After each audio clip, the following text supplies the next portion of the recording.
حاضرین محفل، تمام معزز سامعین، آج میں کسی دوسرے کام سے یہاں پر آیا ہوا تھا۔ مجھے اس میٹنگ کے بارے میں اطلاع ملی اور مجھے لگتا ہے کہ اسلام جم خانہ اب جن اصولی چیزوں کی طرف جا رہا ہے، یہ ایک انٹرٹینمنٹ کا ہی سینٹر نہیں ہے، بلکہ ایک تھاٹ پروسیس کے شروع ہونے کے سینٹر اب یہ بنتا جا رہا ہے۔ اس میں یہ جو ٹاپک ہے نا، یہ بہت ہی اہم ہے۔ اس کا درد شاید ہم کو اس لیے نہیں معلوم ہوتا ہے کہ ہم میں سے کوئی شخص جیل گیا نہیں ہے، اور خدا نہ کرے کہ کوئی وقت آئے کہ ہم میں سے کوئی شخص یا ہمارا کوئی عزیز جیل کی یا حوالات کے سلاخوں کے پیچھے پایا جائے، مگر اس کرب کو بیان کرنا ناممکن ہے، اس ذلت کو، اس رسوائی کو بیان کرنا ناممکن ہے جو کہ کسی شخص کے اریسٹ ہونے پہ اس کو محسوس ہوتی ہے۔ ہم وہ بدقسمت لوگ ہیں جن کی تعداد جیلوں میں ان کی آبادی کا جو تناسب ہے، پروپورشن ہے، اس سے کم دوگنی ہے۔ آپ کسی پولیس اسٹیشن میں چلے جائیے، کسی بھی وقت چلے جائیے، ہر پولیس اسٹیشن میں ایک اریسٹ لسٹ ہوتی ہے۔ آج کتنے لوگ اریسٹ ہوئے، کس میٹر میں اریسٹ ہوئے، نام پڑھ لیجئے، مجھے آگے بتانے کی ضرورت نہیں ہے۔ یہ ایک ایسا مسئلہ ہے جس کی بنیادیں بہت گہری ہیں، اور جس کے لیے واقعی ہم سب کو بیٹھ کر سوچنے کی ضرورت ہے کہ ہمارا معاشرہ کہاں جا رہا ہے، ہم کہاں جا رہے ہیں، ہمارے بچے کہاں جا رہے ہیں، ان کے اندر جو کلچر آ رہا ہے وہ کلچر کون سا ہے، کیا وہ کلچر ہم کو صحیح ڈائریکشن میں لے کر جا رہا ہے۔ لیکن آج کا جو مسئلہ ہے وہ ہے کہ وہ لوگ جو بدقسمتی سے جیلوں میں بند ہو گئے، شاید کم لوگوں کو معلوم ہوگا کہ قریب آج سے 12-13 سال پہلے 2008 میں، جہاں تک مجھے یاد پڑتا ہے، کرمنل پروسیجر کوڈ CRPC جس کے انڈر میں ٹرائل چلتے ہیں، اس میں ایک امینڈمنٹ آیا ہے۔ وہ امینڈمنٹ یہ ہے کہ 7 سال تک کی جو پنشمنٹ ہے کسی بھی جرم کے لیے، 7 سال سے کم پنشمنٹ اگر ہوگی تو وہ چھوٹے آفینسز ہوتے ہیں۔ اگر اس میں سے کوئی شخص جیل میں ہے اور اس کا 50% وہ وقت وہاں گزار چکا ہے، تو اس کا رائٹ بنتا ہے ٹو بی ریلیز آن بیل۔ اس کی رائٹ ہے، یہ اس کا حق ہے۔ میں اس کے پہلے بھی کئی NGOs میں جا چکا ہوں اور اس حوالے سے کئی گفتگویں کر چکا ہوں، تو ہم نے ہمیشہ یہ سجیسٹ کیا ہے کہ سب سے پہلے وہ لسٹ نکالو، ان کو چھوڑنا ضروری ہے۔ ایک پروسیجر ہوتا ہے جس کو پورا کرنا ہے، وہ پروسیجر اگر ہم نے پورا کر لیا تو وہ بیل آؤٹ ہو جائیں گے۔ اس کو کرنے میں زیادہ مشکل نہیں ہے، اس لسٹ کو نکالنے میں بہت زیادہ تکلیف نہیں ہے۔ آپ ایک رائٹ ٹو انفارمیشن میں مانگ لیجئے جیلر سے، وہ آپ کو بتا دے گا کہ یہ آدمی جیل میں کب آیا، کتنے دن ہو گئے، کون سے کیس میں ہے، کون سی سیکشن لگی ہے، اور کوئی بھی شخص اس سیکشن میں کیا میکسیمم پنشمنٹ ہے اس کو دیکھ سکتا ہے۔ 50% کرنے میں بہت زیادہ الجبرا کی ضرورت نہیں ہے، ہم میں سے ہر شخص اس کو کر سکتا ہے۔ سوال اس بات کا نہیں کہ کتنے لوگ جیل میں بند ہیں، سوال اس بات کا ہے کہ کیا ہمارا ضمیر زندہ ہے۔ یہ سوال ہم کو اس کو نہیں، خود کو پوچھنا چاہیے۔ اس کے پہلے بھائیوں نے جو تقریر کی، میں اس کو دہرانا نہیں چاہتا، میں صرف ایک پوائنٹ کی طرف اشارہ کرنا چاہوں گا، یہی اسلام جم خانہ ہے۔ آپ سب کو معلوم ہے کہ شادی کے لیے بکنگ کا کیا ریٹ ہے یہاں پہ، مجھے بتانے کی ضرورت نہیں، آفس نیچے ہے، جن بھائی کو معلوم نہیں جا کے لے لیں۔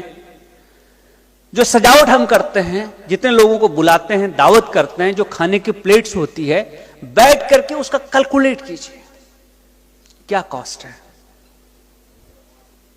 میں کہتا ہوں 10% اس کا نکال دو، 10% مہمانوں کے یادی کم کرو، کچھ فرق نہیں پڑتا ہے۔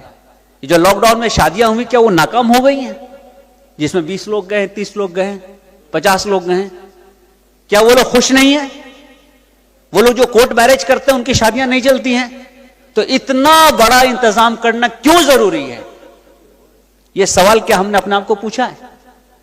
اور اگر یہ پیسے بچیں گے تو کیا یہ لوگ اندر رہیں گے؟ اور اس میں کوئی مذہب ملت کی تفریق نہیں ہے، انسان ہے، انسان کے لیے ہم نے کوشش کرنی ہے. لسٹ نکالیے کون کتنے سال سے ہے، جو سب سے زیادہ وقت سے ہے، ہم پہلے اس کو لیں گے. ہماری طرف سے میسج جانا چاہیے، ہم سب کے لیے ہیں. جس دن ہم نے یہ میسج کنوے کیا، سب لوگ ہمارے لیے بھی ہوں گے. یہ تفریق مٹ جائے گی. آج جو ہم یہ چھوٹے چھوٹے خانوں میں بٹے ہوئے ہیں، محلوں میں بٹے ہوئے ہیں، فرقوں میں بٹے ہوئے ہیں، اس کی بنیاد وہاں ہے کہ جیسے ہی آپ نے اپنے آپ کو ڈیفائن کرنا شروع کیا، کس چیز پہ؟ اچیومنٹ پہ نہیں، اسکرپشن پہ. جو چیز آپ کو اپنے ورثے میں ملی ہوئی ہے. میں مسلمان ہوں، ورثے میں ہوں. میں ایک کمیونٹی سے بلانگ کرتا ہوں، ورثے میں ہوں. اس میں میرا کوئی کنٹریبیوشن نہیں. میں اگر ایک اچھا انسان بنتا ہوں تو اس کے لیے مجھے اپنی کوشش کرنی ہوتی ہے. وہ میری آئیڈینٹی ہوگی، وہ آئیڈینٹی میں ثابت کروں نا. مجھے معلوم ہے کہ یہاں سے ہر سال شوقیہ عمرے میں کتنے لوگ جاتے ہیں. شوقیہ عمرہ رجب سے شروع ہوگا، شعبان، رمضان، عید وہاں پڑھ کے واپس یہاں عید پڑھنا. بھائی اللہ کے دین میں صرف ایک حج ہے، جسٹ ون حج. اس کے علاوہ آپ 1 کروڑ بار کر لیجیے، وہ نفل ہے. جب کبھی سوال ہوگا نا تو یہ پوچھا جائے گا کہ تمہارا پڑوسی وہ بھوکا مر رہا تھا، وہ جیل میں سڑ رہا تھا، اور تم کہاں تھے؟ ہلٹن میں، حرم کے سامنے،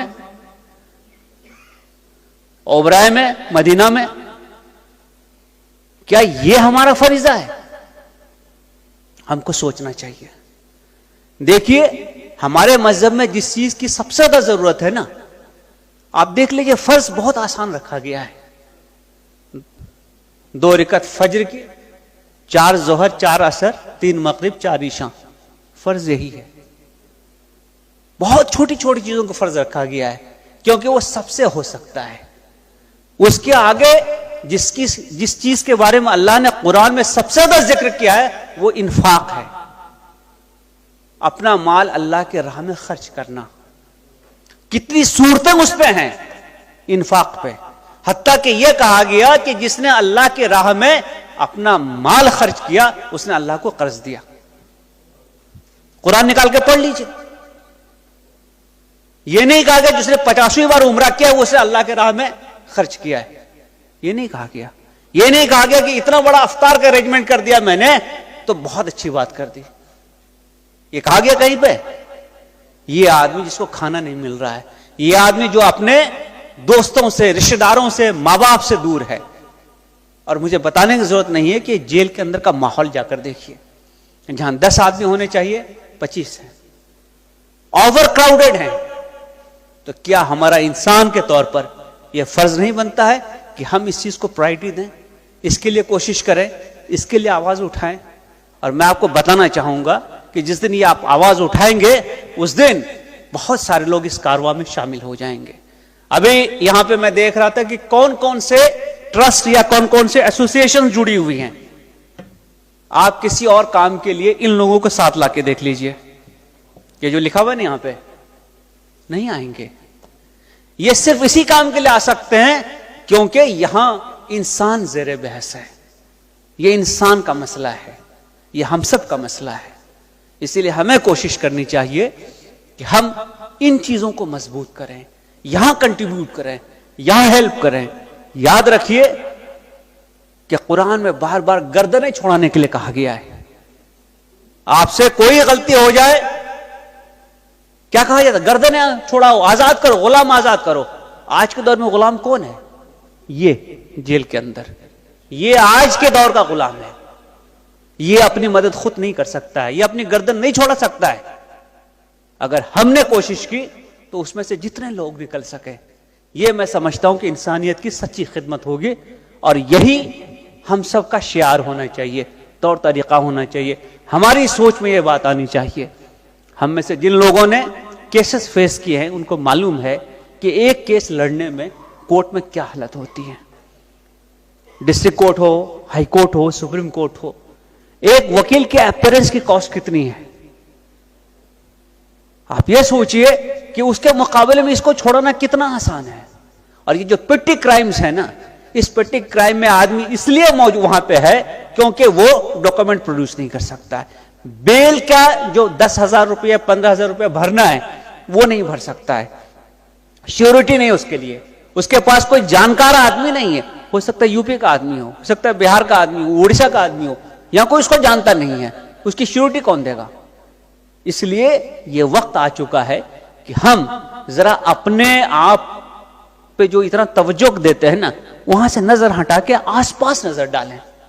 یاد رکھیے، آپ کے گھر کے چاروں طرف اگر گندگی ہے نا، کچرے کا انبار لگا ہوا ہے، تو آپ کا گھر خوبصورت نہیں ہوگا.